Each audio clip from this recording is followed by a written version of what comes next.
Salve a tutti, oggi nella mia cucina prepariamo il babà rustico. Questo è il vero babà rustico perché è una versione salata del babà vero dolce napoletano, cioè fatto con più uova ed incordato come un babà napoletano. Io lo vado a fare in planetaria, si può fare anche a mano o con uno sbattitore. Mettiamo la farina nella planetaria.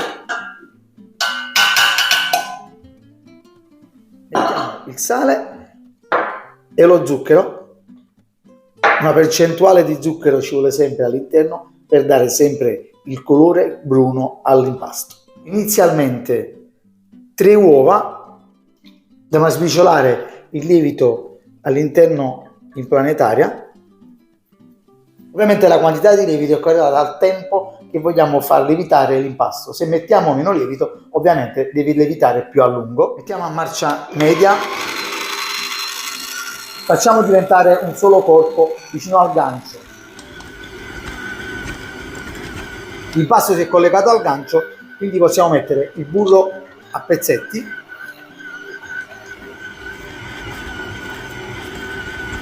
Ogni volta che inseriamo gli ingredienti burro e uova, aspettiamo sempre che l'impasto diventa compatto prima di inserire i restanti ingredienti.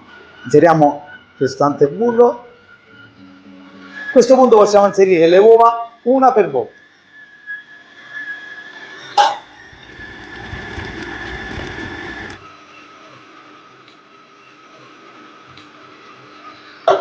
Non mi dite nei commenti che sono troppe uova nell'impasto perché il vero babà napoletano è fatto con molte uova. Poi se ce ne mettete di meno non state facendo il babà napoletano. È pronto, testiamo l'incordatura. Guardate.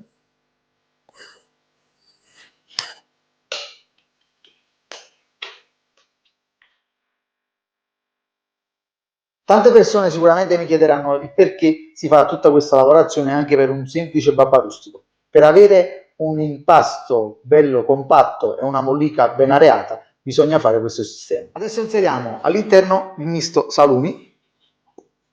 Facciamo mischiare il misto all'interno dell'impasto. L'impasto è pronto, lo possiamo togliere. Guardate come è incordato. Metto in un recipiente. Adesso lo facciamo stare a una temperatura compresa tra i 28 e i 30 gradi per circa un'oretta. Potete anche mettere il forno alla temperatura di 30 gradi, poi spegnete e mettiamo l'impasto all'interno. Andiamo a indurare uno stampo. Io uso questo qua a margherita con il buco centrale classico del babà napoletano. Prendiamo l'impasto, andiamo a mettere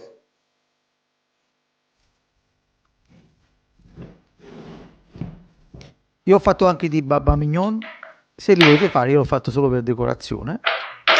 Adesso facciamo lievitare il babà fino all'orlo dello stampo a una temperatura sempre compresa tra i 28 e i 30 gradi. Il babà è lievitato perfettamente fino all'orlo, lo andiamo a infornare alla temperatura di 175, massimo 180 gradi, forno statico per circa 40-45 minuti. Forno ventilato, sempre 175 gradi, per circa 40 minuti.